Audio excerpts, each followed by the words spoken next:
Hello everybody and welcome to my channel. Today I would like to share with you a very interesting method to solve certain types of cubic equations. It cannot always be applied, but there are certain signs that you can apply which tell you basically that you can apply this method. And you have to be sometimes also innovative, but we know that there are generally formulas for these kind of equations, but it's a cool approach. I just wanted to share it with you guys.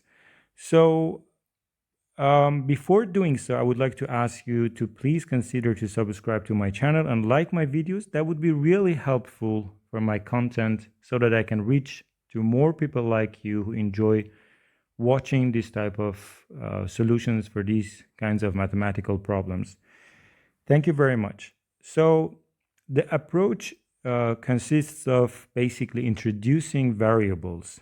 What I'm going to do is to consider square root of 3 to be a variable such as alpha. So alpha equals square root of 3. And then I can write the equation as x3 plus 2 alpha x2 plus, well, what would be 3? That is basically the squared value of alpha. So this is alpha squared x plus alpha minus 1. This is equal to 0. And then I order this equation based on alpha. It's as if I look at alpha as my new variable and x is a constant. So and if I do so, then I get x alpha squared plus alpha times 2x2 plus 1. I just factorize it from here. And then I get plus x3 minus 1. This is equal to 0. So what I'm going to do, I have a quadratic equation. I'm going to solve this for alpha and see what alpha will be. So alpha will be, according to the formulas that we have for quadratic equations, this will be minus 2x squared plus 1 plus minus squared value of delta, which will be basically 2x2 plus 1 to the power of 2 minus 4x times x3 minus 1 divided by 2x. Okay, so delta under squared root will be, well, if I just expand it, then this will be 4x4 plus 4x2 plus 1 minus 4x4 minus 4x. And this will be cancelled, but the remaining terms is nothing but actually 2x minus 1 to the power of 2. You can just verify this by expanding the expression on the right. You will get the same thing on the left. So if I just, well, this is very good news because then this will be, the square root will be cancelled by this power 2, and then therefore alpha will be minus 2x2 plus 1 plus minus this value 2x minus 1 divided by 2x. So we have two situations for plus and 1.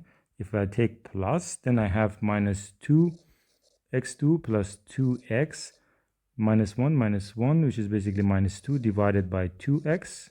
If I take minus 1, then I get minus 2x2 minus 2x, and minus 1 plus 1 will cancel out each other, divided by 2x. The second one can be further simplified, and this is nothing but minus x minus 1. So, and here also 2 can be simplified. So first alpha, well, let's go for the second one first because it's easier. Alpha equals minus x minus 1. This tells me that x equals minus alpha minus 1, but alpha was the square root of 3. Therefore, 1x for me will be minus a square root of 3 minus 1. This is one root. Interesting, right? First we solve for alpha, and then we solve for x.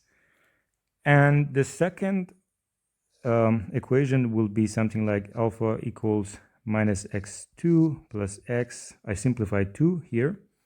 So minus 1 divided by x, and as a result, then I get x2, basically minus x2 plus x minus 1 minus alpha x. This is equal to 0, and therefore I will get x2 plus alpha minus 1 x plus 1, this is equal to 0. And I have to solve this now for x. So if I do so, then I get x equals 1 minus alpha plus minus squared value of alpha 2 minus 2 alpha plus 1 minus 4 divided by 2, and therefore x will be 1 minus alpha plus minus this guy here, alpha 2 minus 2 alpha minus 3, right, divided by 2. But alpha was again square root of 3, so if I just replace it, then it will be 1 minus square root of 3 plus minus, then it will be 3 minus 3 will be cancelled. Then I have minus 2. Well, I can also write this I square root of 2 square root of 3 divided by 2. So this will be x2 and x3, and they are basically complex conjugate roots. And that was it. I hope that you enjoyed this unique solution. And let me know actually if there are other problems, similar cubic equations, which you can actually solve using this approach. I don't think you can apply it in every scenario, but there are certain signs that actually you can apply it. And maybe you can find some conditions where you, as in when you can apply this method. And if so, please consider to share your thoughts with me in the comment section, and see you next time.